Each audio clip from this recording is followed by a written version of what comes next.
ইন্নাল হামদুলিল্লাহ ওয়াসসালাতু ওয়াসসালামু লিআহলিহা আম্মা বাদ। প্রিয় ভাই ও বোন আমার, কখনো ভেবে দেখেছেন ইতিহাস কারা বদলায়? ধনী মানুষ, ক্ষমতাবান মানুষ, নাকি সংখ্যাগরিষ্ঠ মানুষ? না, ইতিহাস বদলায় সেই প্রজন্ম যারা নিজেদের বদলাতে পারে। আজ আমরা পরিবর্তনের কথা বলি, সমাজ বদলানোর কথা বলি, নতুন ভবিষ্যতের কথা বলি, কিন্তু একটি প্রশ্ন, আমরা কি নিজেদের বদলাতে প্রস্তুত?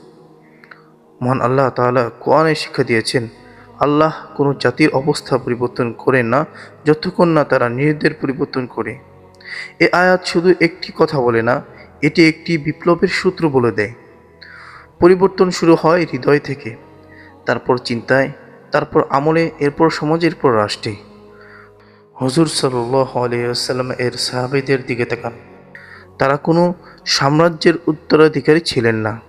তাদের হাতে ছিল না বড় বাহিনী, না ছিল আধুনিক প্রযুক্তি, কিন্তু তাদের অন্তরে ছিল ঈমান, চরিত্র, ত্যাগ এবং আল্লাহর উপর পূর্ণ ভরসা। ফলাফল, একটি প্রজন্ম পৃথিবীর ইতিহাস বদলে দিল। আজ আমাদের যুবকদেরও চিন্তা করা দরকার, আমরা কি শুধু আবেগে জাগব, নাকি এলেম অর্জন করব? আমরা কি শুধু সমালোচনা করব, নাকি নিজের চরিত্র করব?